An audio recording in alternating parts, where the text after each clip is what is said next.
자기 분야에 큰 두각을 나타낸다 할지라도 이 성품의 결함이 있으면 오래 갈 수가 없습니다. 왜냐하면 이 성품의 결함은 모든 관계를 어렵게 하기 때문에 그렇습니다. 부부 사이도 결혼 전에 첫눈에 반해가지고 결혼을 했지만 이 배우자의 성격의 결함이 계속해서 드러나면 서로 상처를 줘서 어렵게 됩니다. 직장 생활도 마찬가지입니다. 처음엔 능력이 있어서 인정을 받지만 이 성격의 결함이 계속 나타나면 다른 사람들에게 부담을 줍니다. 외톨이가 됩니다. 때로는 해고까지 당할 수도 있습니다. 이런 의미에 있어서 여러분, 우리 인생의 바른 행복은 결국 성품에 달려있다, 이렇게 해도 과언이 아닐 것입니다. 여러분, 모든 성경이 다 우리에게 중요하지만 오늘 이 한 절 읽었습니다마는 로마서 8장 뿐만 아니라 이 로마서는 정말 복음의 핵심, 우리에게 정말 중요한 모든 부분들을 다 담고 있는 이 전체의 이 로마서 말씀인데, 어떤 분은 이 로마서를 읽으러서 교회의 갱신, 이 교회라고 하는 것은 성도를 가르치죠. 성도를 변화시키는 성경이라 부르기도 합니다. 여러분이 아시다시피 어거스틴이 젊은 시절 방탕했을 때에 이 로마서 말씀 때문에 변화되어졌어요. 과거에는 자기 마음대로 자기 좋을 대로 살았지만 로마서 이 말씀 때문에 변화되어져서 하나님의 영적인 거장으로 살았고, 루터, 웨슬러, 역사상의 교회를 새롭게 했던 위대했던 영적의 거장들, 이 로마서를 통해서 하나님을 만나고 새롭게 되어졌기 때문입니다. 여러분, 사람이 변화된다라고 하는 것은 습관이 바뀌고 성품이 바뀌고, 그래서 인생이 바뀌어졌다라고 하는 의미죠. 여러분, 사람의 성품은 각기 다른 성격과 기질을 가지고 있어요. 어떤 사람은 무엇 하나 쉽게 넘어가지를 못합니다. 저 사람은 뭐가 낫다, 칼이다, 비판하는 것과 같은 성품을 가지고 있는가 하면, 어떤 사람은 좋은 것이 좋지 않느냐, 이렇게 둥글둥글한 이런 성품이 있어요.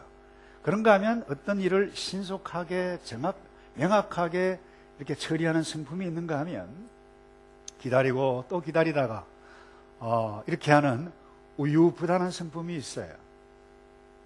또 자기밖에 모르는 이기적인 성품이 있는가 하면 남을 배려하는 그런 이타적인 성품이 있고, 또 공격적인 성품이 있는가 하면 온화한 성품이 있어요. 근데 우리가 생각할 때 저 온화한 성품은 참 좋다, 다시 말해서 그 어떤 특정한 성품이 참 좋다라고 단정 짓는 것은 대단히 위험이 있습니다. 왠가 하면 이 상황과 또 문화에 따라서 그 성품이, 좋은 성품이 달라질 수 있기 때문에 그렇습니다. 예를 들어서 평상시에는 모든 것을 잘 수용하는 온화한 성품이 좋아 보입니다. 그런데 이 중요한 결정을, 바른 분별을 가지고 또 비판력을 가지고 또 명확하게 결정해야 할 그때에 이 비판 능력도 없고 분별력도 없고 계속 어떻게 하면 좋지, 뭐 이렇게 우유부단하다면 여러분 결코 좋은 성품이 될 수는 없는 것입니다. 그렇기 때문에 어떤 성품이 좋다 나쁘다 규정하는 것은 위험할 수 있다는 것입니다. 특별히 여러분이 성품을 반영하는 이 성격과 기질은 누가 주셨나요? 하나님께서 주셨어요. 여러분, 바울의 성품이 다르고 바나바의 성품이 다릅니다. 여러분, 바나바는 연약한 부분이 있어도 함께 세워가고, 그래서 사람을 만들어가고, 이렇게 좋은 성품처럼 보이죠. 근데 바울은 그렇질 않아요. 아닌 것은 그냥 결코 쉽게 가지 못하는 법입니다. 그렇다고 해서 여러분이 바울의 성품이 나쁜 것인가, 이렇게 말하는 것은 곤란하다라고 하는 부분입니다. 사실 이 바울의 이런 성품이 아니었더라고 하면 그 짧은 시간에 그 유럽 북라파까지 짧은 시간에 복음을 증거해 가기는 쉽지 않았을 뿐만 아니라 여러분 고린도 교회, 빌립보 교회, 골로새 교회 여러분 여러 가지 많은 문제점들이 있었는데 그 문제점들을 명확하게 정리하고 치리를 하고 복음의 진리를 바로 가르쳐서 이 질서를 잡지 못했을 것입니다. 바울이 아니었다라고 하면. 그런데 여러분 어떻게 보면 이 모난 성품을 가지고 있었던 바울을 하나님께서 사용을 하셨는데 그렇다고 해서 그 바울의 원래의 성격 그대로 성격 기질 그대로 본성 그대로 하신 것은 아니다라고 하는 부분을 여러분들이 아셨으면 좋겠어요. 하나님의 뜻을 알았어요. 성령의 인도하심에 이 바울은 다듬어져 갔습니다. 그래서 우리 모두가 예수를 믿는 사람이건 믿지 않는 사람이건 이 올바른 성품이 무엇인가 이 정리하는 것은 쉽지 않습니다. 물론 우리는 쉽죠. 모든 것의 모델이신 예수 그리스도 그분을 쫓아가면 모든 것이 그야말로 정확하게 끝이 날 수 있습니다만은 한마디로 규정하기는 쉽지 않은 것입니다. 미국의 목회를 아주 잘하시고 이제 은퇴를 곧 앞두고 있는 찰스 스탠리 목사님 아들 앤디 스탠리라고 하는 목사님이 있어요. 이분도 목사님 못지않게 목회를 아주 잘하고 있는 분인데 이분이 책을 썼어요. 성품은 말보다 더 크게 말한다. 성품은 말보다 더 크게 말한다. 이 책에서 아주 중요한 기준이 되는 이 올바른 성품이 무엇인가라고 하는 것을 정의를 냈는데요. 이분이 이렇게 정의를 냈어요. 올바른 성품이라고 하는 것은 자신이 손해를 보며 어떤 대가를 치르더라도 하나님의 기준에 올바른 길, 옳은 길로 가려고 하는 의지다라고 이야기를 했어요. 아주 정확해요. 여러분 내가 현재 그 어떤 성품의 소유자이든 그대로 살면 다른 사람들이 부담스러워할 수 있어요. 그러나 오늘 이 올바른 성품이라고 하는 이 정의를 이 성품의 기준을 딱 붙잡고 나간다라고 하면 하나님께서 우리를 변화시키시고 우리를 바르게 사용하실 줄로 믿는데요. 그 기준이 무엇입니까? 이 앤디 스탠리가 내가 손해를 보고 어떤 대가를 치르더라도 하나님의 기준에 옳은 길로 가려고 하는 의지. 얼마나 이 정의를 잘 내렸는지 몰라요. 여러분 바울은 온화한 성품은 아니었습니다. 그러나 하나님의 기준, 옳은 길로 가려고 그 기준에 맞추고 또 갔고 또 갔기 때문에 그런 달라졌어요. 변화되어졌어요. 쓰임받았어요. 여러분 성경에 기록된 것만 하더라도 크게 이 선배들과 이 부딪힌 사건이 나옵니다. 갈라디아 2장 11절에 보면 베드로 이 선배와 아주 선배를 책망하는 일이 나옵니다. 그 이유가 이래요. 베드로가 이방인들과 함께 식사를 하는데 유대인들이 내려온다는 말을 듣고 비판을 받기 싫어서 그 자리를 슬쩍 피했어요. 이 소식을 딱 듣고 바울이 도대체 어떻게 그럴 수 있습니까? 복음의 진리대로 행하지 않습니까? 믿음도 하나요, 주도 하나요, 헬라인도 이방인도 모두가 예수 그리스도는 한 믿음의 형제인데 어떻게 그와 같은 행동을 취할 수 있지? 이렇게 쉽게 이야기하면 대들었어요. 성깔이 보통 성깔이 아닙니다. 여기 이뿐만 아닙니다. 여러분 바나바, 여러분이 아시다시피 1차 선교 여행 때 여러분 버가 밤빌리아에서 비시디아 안디옥까지 가려면 여러분 그 엄청난 험한 길입니다. 뭐 학설이 여러 가지가 있습니다만 어찌했든 도중에 마가 요한이 하차를 냈습니다. 2차 선교 여행 때 가려고 했을 때 바나바는 사실 자기 조카죠. 데리고 가기를 원했습니다. 근데 바울은 한마디로 잘랐습니다. No, 안 됩니다. 어떤 일이 있어도 안 됩니다. 근데 성경에 보면 심히 다투었다라고 표현했는데 여러분 아주 점잖게 표현했다고 생각합니다. 아마 마음이 속이 얼마나 그래서 갈라섰잖아요. 갈랐을 정도였습니다. 근데 이 크게 드러난 사건만 두 가지인데 바울이 이 모난 성품을 드러낸 것이 뭐 두 번뿐이겠습니까? 얼마나 많았겠어요. 그런데 바울은 하나님의 기준에 옳지 않다고 생각한 것. 그래서 자기의 자존심, 체면 이와 같은 부분들을 또 다듬어가고 그래서 여러분 먼 훗날 디모데를 부를 때 너 올 때에 마가를 데리고 왔으면 좋겠다. 내가 그 주의 일에 유익하니라 그렇게 표현을 하고 있습니다. 하나님의 기준에 옳은 길에 맞추어가는, 때로는 자기 자존심도 포기하고 체면도 자기의 명예도 때로는 포기해가는 그와 같은 일들을 해가는 거룩한 우리 신앙의 선배 우리 바울을 볼 수 있는데요. 여러분, 이것이 이 올바른 성품, 이 앤디 스탠리가 정의한 이와 같은 부분을 어떻게 이루어갈 수 있는가?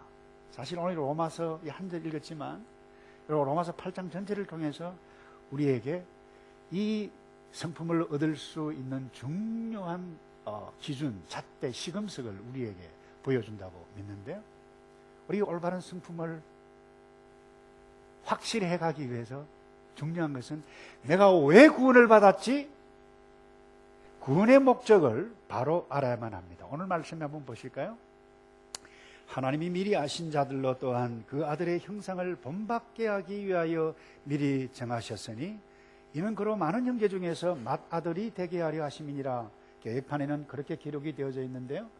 어떻게 보면 이 쉬운 번역이 이 원어에 가깝게 번역했다고 해도 좋아요. 하나님께서는 전부터 하셨던 사람들을 그분의 아들과 그 다음 뭐라고 그랬나요? 동일한 형상을 갖도록 미리 정하시고. 조금 이따 제가 설명을 하겠습니다만, 자, 먼저 여기에서 하나님의 구원의 목적이 어디에 있는지를 분명하게 말씀하는데, 먼저 하나는 예수님께서 많은 형제들 가운데서 맏아들이 되게 하려는 데 있다는 것입니다. 여러분, 맏아들이 무엇입니까? 신학적으로는 교회의 머리입니다. 하나님의 나라의 왕이에요. 그리고 모든 인생의 구원자가 되시는 예수님입니다만, 이 예수님의 위치를 혈통적인 의미로 설명한 것이 맏아들이라고 하는 부분입니다. 그래서 하나님은 이 맏아들, 이 예수님의 영광을 위해서 우리를 구원하셨고 미리 아신 자들로 부르셨고 예수님이 가지고 있는 그 놀라운 형상을 우리 가운데 넣으셨다라고 하는 의미가 오늘 이 의미예요. 빌립보서 2장 9절에 이런 말씀이 있어요. 이름으로 하나님이 그를 지극히 높여 모든 이름 위에 뛰어난 이름을 주사. 무슨 말입니까? 모든 사람이 예수 그리스도 앞에 무릎을 꿇고 그분 앞에 무릎을 꿇고 만왕의 왕이신 예수 그리스도 앞 모든 이름 위에 뛰어난 그분을 예배하고 경배하도록 하기 위해서 우리를 불러서 구원시켰다라고 하는 부분입니다. 다시 말해서 가장 높은 이름을 가진 예수님이 모든 족속으로부터 세세무궁토록 영광 받으시도록 하는데 하나님께서 우리를 구원하신 목적이 있다라고 하는 것입니다. 그래서 우리가 예수 믿는 궁극적인 목적은 이것입니다. 예수님을 경배하고 그분을 높이고 그분께 예배하고 그분을 영광 돌리는 데 있지, 여러분, 나의 영광, 내가 하는 일이 잘 되기 위해서 나의 복, 이것이 아니라고 하는 부분입니다. 사람들이 우리가 왜 도덕적이지 못하고 왜 올바른 성품을 드러내지 못하면서 사는가? 그것은 바로 이 부분입니다. 우리가 왜 구원을 얻었는가? 이 목적을 정확하게 이해하지 못하기 때문입니다. 예수님께 돌릴 영광을 내가 얻고자 해요. 그러다 보니까 비윤리적인 성격과 기질이 튀어나오게 되어진다라고 하는 부분입니다. 그래서 우리가 전도를 하는 목적도 바로 여기에 있습니다. 할 수 있는 한 많은 사람들에게 복음을 듣게 하고 많은 사람들이 표현이 좀 실제적이기 때문에 오해하지 마시고 들으세요. 예수님의 동생들이 늘어나면 주님의 동생들이 많이 둔 아들로서 하나님께서 영광을 받도록 그렇게 하시는 것이 오고 오는 가운데, 세대 가운데, 교회 가운데 향하신 하나님의 뜻 가운데 하나로, 중요한 목적 가운데 하나라고 하는 부분입니다. 그래서 하나님은 구원받은 백성들이 하늘의 별처럼 많아지기를 바라고 계신다라고 하는 사실. 제가 이 말씀을 준비하면서 돌아가신 고 옥하는 목사님의 이 로마서 강해집을 제가 좀 읽었어요. 이 부분을 이분이 이렇게 해석을 했어요. 만약에 우리가 이 예수 그리스도의 영광, 이것과 관계에 있어서 복음을, 예수 그리스도를 증거하는 이 일과 관계없이 산다라고 하면 우리는 예수님이 영광 받으셔야 한다라고 하는 사실을 무시하는 사람이다 해도 과언이 아니다, 이렇게 말씀하셨어요. 나를 구원해 주신 목적은 예수님께 영광을 돌리기 위해서입니다. 그런데 한국에 재밌는 사람들이 많죠. 나는 예수님의 형님이다, 이런 사람도 있더라고요. 그런데 오늘 혈통적인 의미로 보면 오늘 맏아들, 우리는 뭐예요? 예수님의 동생이라 칭해도 나쁘지는 않습니다만은 함부로 사용하면 여러분 오해를 받을 수가 있습니다. 혈통적인 의미에 있어서는 예수 그리스도가 맏아들이 되어서 모든 사람으로부터 영광을 받도록 하기 위한 것이 나를 구원하신 목적 가운데 하나라고 하는 사실. 또 하나 중요한 구원의 목적이 있습니다. 예수 그리스도의 형상을 본받게 하려는 것, 이 개혁판 성경에 번역이 되어져 있는데요. 그런데 원래의 의미는, 이 본받는다라고 하는 의미는 같은 모양을 취한다라고 하는 의미입니다. 그게 원래의 의미예요. 다시 말해서 내가 예수님처럼 되어야지 본받아야지, 이런 의미가 아닙니다. 본질적으로 닮는다라고 하는 것을 의미하고 있는 것입니다. 여러분이 아시다시피 예수님은 영광스러운 분입니다. 그런데 잘 들으셔야만 합니다. 예수님만 영광스러운 분이 아니고 우리도 영광스러운 존재, 본질을 우리에게 넣어주셨다는 것입니다. 무엇 때문에요? 예수님께서 십자가에 피 흘리신 그 사건이 그렇게도 신비하고 엄청난 사건이라고 하는, 그래서 우리의 신분이 영광스러운 신분이지만 장차 완벽한 영광스러운 존재로 나타날 것임을, 이것을 성경에는 뭐라고 표현하고 있습니까? 30절에 또한 영화롭게 하셨느니라 말씀하고 있어요. 그래서 빌립보서 3장 21절에 이런 말씀이 있어요. 그가 만물을 자기에게 복종케 하실 수 있는 자의 역사로 우리의 낮은 몸을 그 다음 뭐라고 그랬나요? 자기의 영광의 몸의 형체와 같이 뭐라고 말씀하셨나요? 변케 하시리라.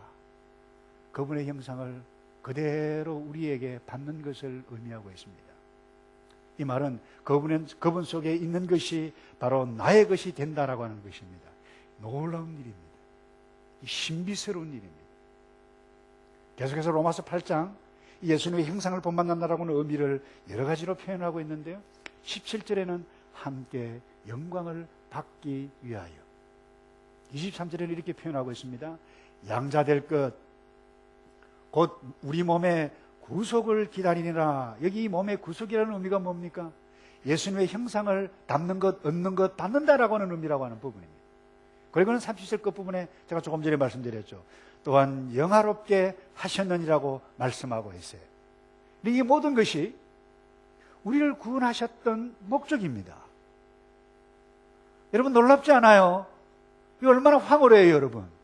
여러분 너무 많이 들어서 별로 감동이 되지 않습니까, 여러분? 우리 예수님과 똑같은 본질적으로 그러나 여러분 아무리 생각해봐도 제 머리로는 이성으로는 이해가 되지 않아요. 여러분 자신을 한번 보세요. 여러분이 영광스러운 존재인지, 거룩한 존재인지, 괜찮은 존재인지 전혀 그렇지를 않아요. 그런데 오늘 말씀이 이 모든 것이 우리를 구원하시려는 목적인데, 우리를 영광 가운데 우리를 영화롭게 할 뿐만 아니라 우리가 어떤 영광스러운 존재로 삼기 위해서 우리를 구원하셨다는 이 사실을 붙잡고, 이 진리를 붙잡고 살아가는 저와 여러분 되기를 축복합니다. 그래서 우리가 올바른 성품을 붙잡고 올바른 성품을 실제 삶 가운데 얻기 위해서 꼭 기억해야 할 부분, 두 번째로 나아가는데, 우리가 이 부분이죠. 내가 누구인가, 나 자신의 정체가 누구인지를 바로 인식하는 것입니다. 내 자신이 누구인지를 바로 인식하지 못하면 우리는 아무렇게나 살 수밖에 없어요. 나 자신이 형편있는 존재라고 생각하면 아무렇게나 살아가요. 저는 아무리 생각해도 이해가 잘 안 돼요. 평상시에는 직장에 가면 과장이고 부장이고 그런데 한국에 가면 예비군 훈련이라고 하는 것이 있어요. 예비군 훈련만 딱 하면, 예비 군무만 딱 입혀 놓으면 이 사람들이 약간 맛이 가는 것 같아요. 아무 데나 가서 쉬를 하고 말이죠. 앉기만 하면 새를 잡아요. 글쎄, 알죠? 뭐 이상한 행동들을 해요. 왜 그런지 저는 이해를 잘 못하겠어요. 그래서 여러분, 내가 실제로 나의 신분이 어떤 존재라고 아는 것은 나의 구체적인 삶의 행동에 중요한 영향을 미칠 수가 있습니다. 여러분, 배너라고 하는 작품을 여러분 대부분 보셨으리라고 생각하는데, 이 배너 작가는 원래 무신론자였습니다. 하나님이 없다라고 하는 것을 증명하기 위해 성경을 창세기부터 읽어가다가 요한계시록까지 읽고 덮고, 하나님은 살아계시다, 예수 그리스도 그분이 하나님이다, 이것을 작품화한 내용이 벤허입니다. 주인공이 유다죠. 유대인 귀족층입니다. 근데 이 예루살렘 총독으로 부임해 오는 그 부임하는 그 날짜에 동생이 위에서 구경하다가 기아장이 떨어져 가지고 하필이면 부임해 오는 그 총독 말이 놀래 가지고 사건이 벌어졌어요. 이게 의도적이다. 그래서 한순간에 이 귀족 집안이 몰락합니다.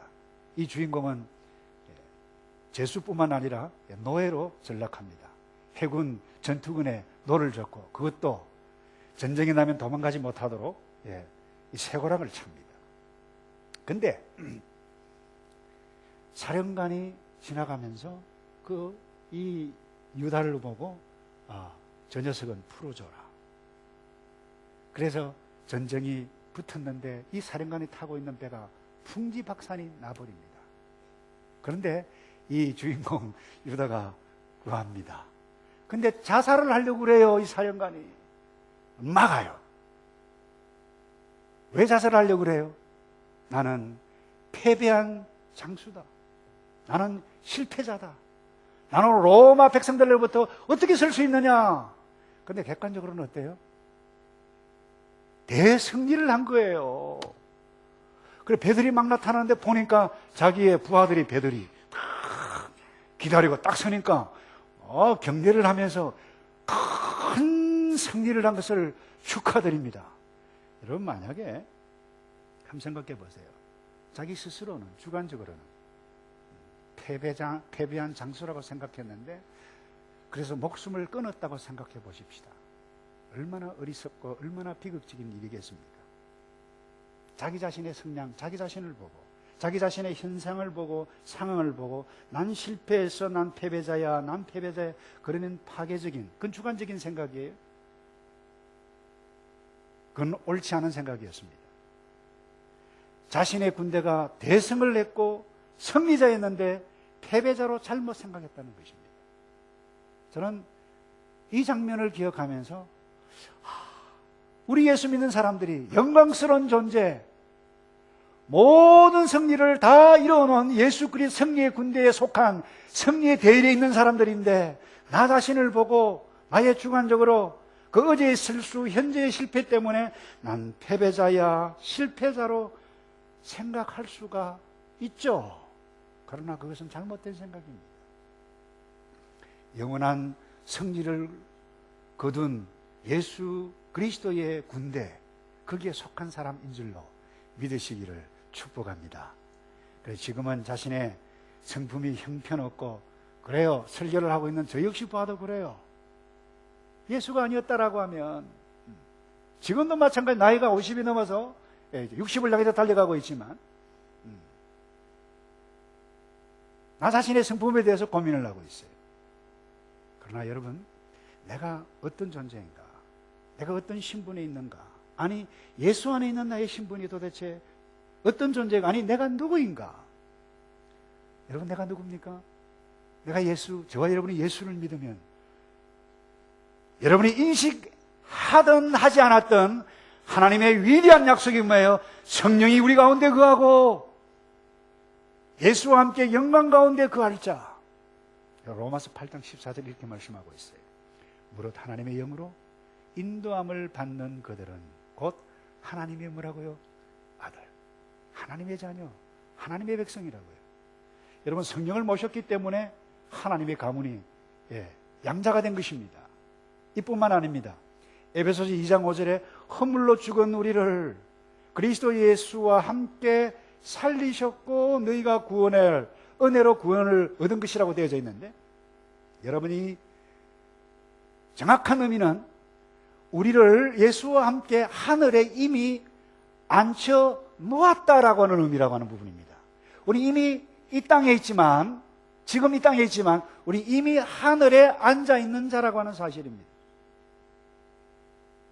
그래서 예수를 믿고 주님과 함께 죽고 함께 살려 지금 우리가 어디 있다고요?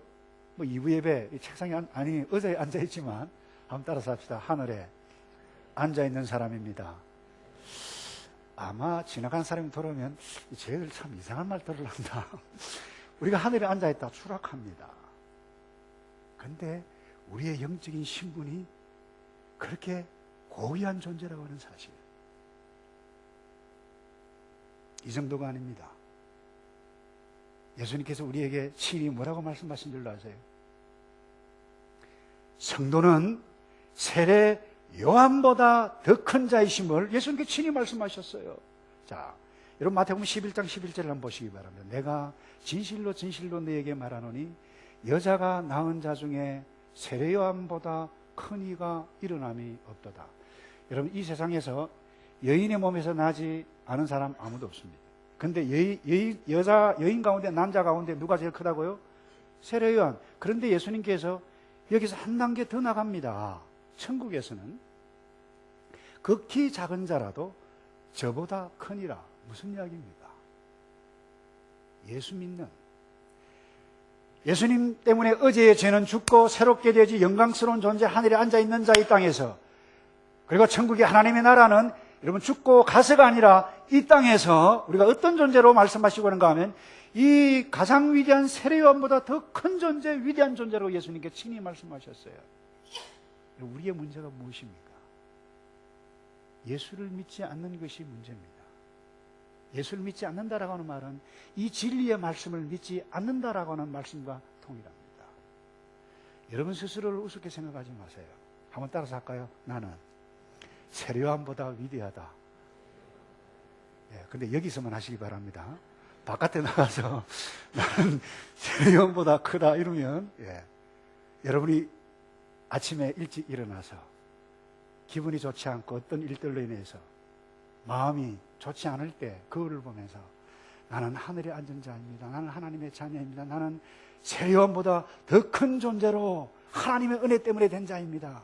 여러분 이렇게 고백할 때에 여러분들이 이 땅 가운데서 형편없는 나의 현재의 성품이고 성격이고 기질이지만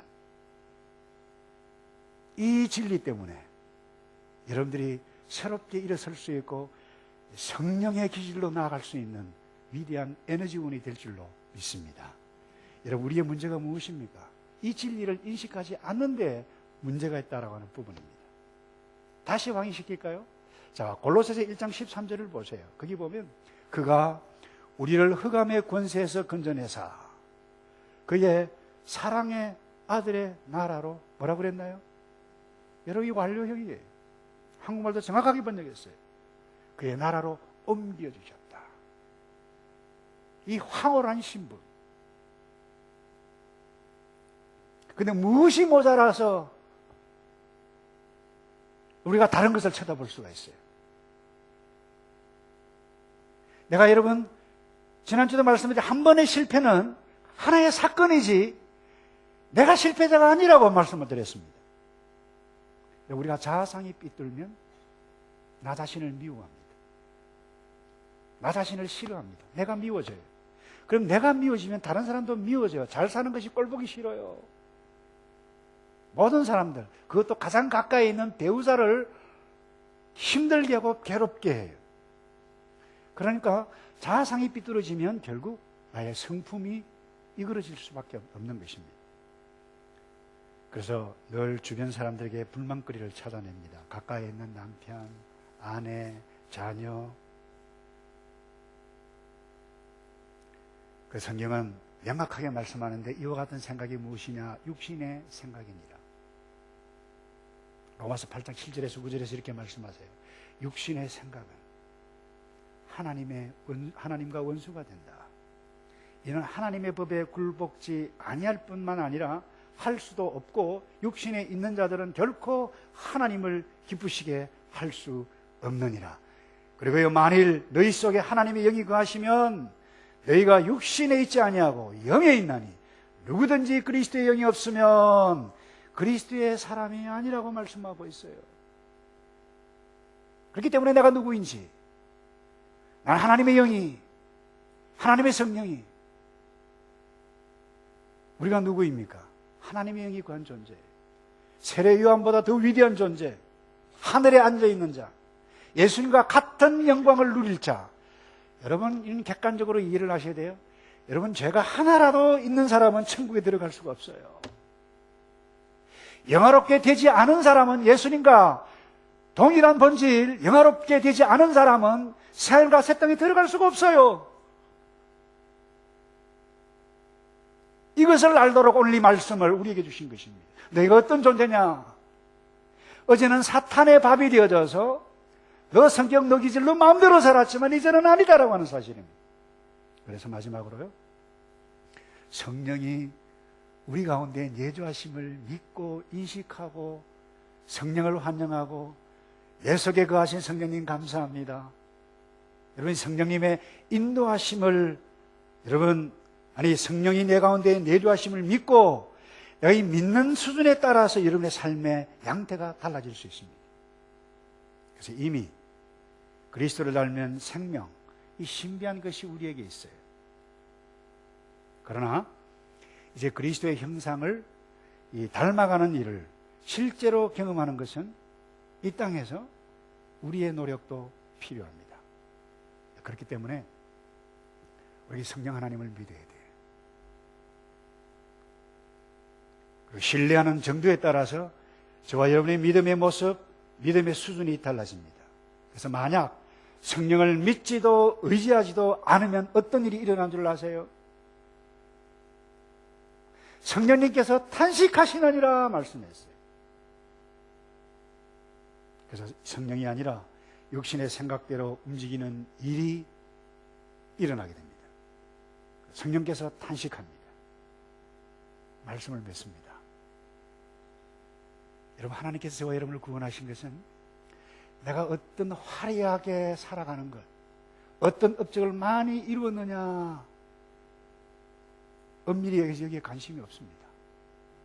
우리를 구원하신 목적은, 우리를 구원하신 그분의 하나님의 목표는 저와 여러분 안에 예수 그리스도의 성품을 그대로 재현하는 데 있는 것입니다. 그래서 오늘 말씀에 하나님이 미리 아신 자들로 또한 그 아들의 형상을 본받게 하기 위하여 미리 정하셨으니 라고 말씀하셨어요. 하나님의 원대한 계획이에요. 이 계획이 이미 우리에게 이루어지고 있어요. 실현되기를 원하세요. 그래서 로마서를 썼어요.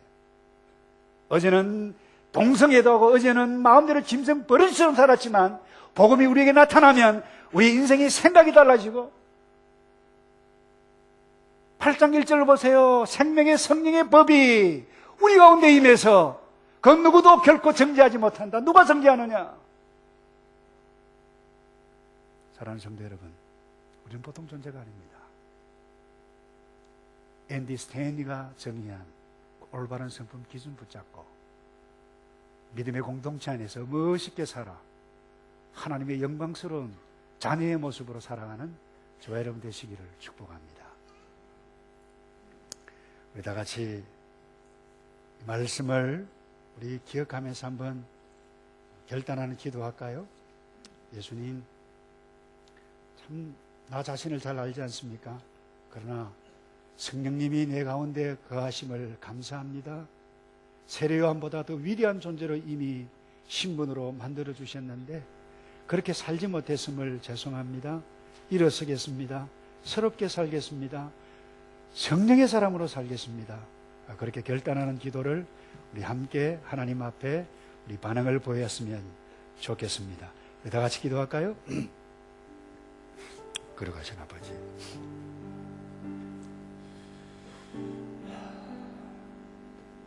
하나님의 백성인데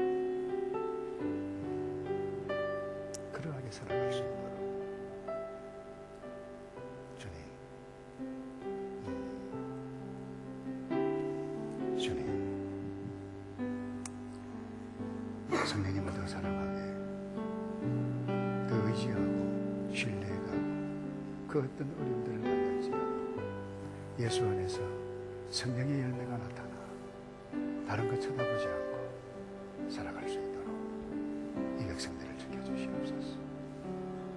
이 백성들을 지켜주시옵소서. 예수님 감사합니다. 하나님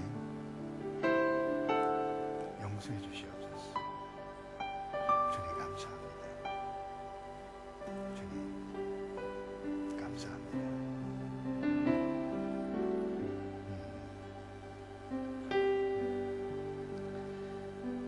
하나님 감사합니다.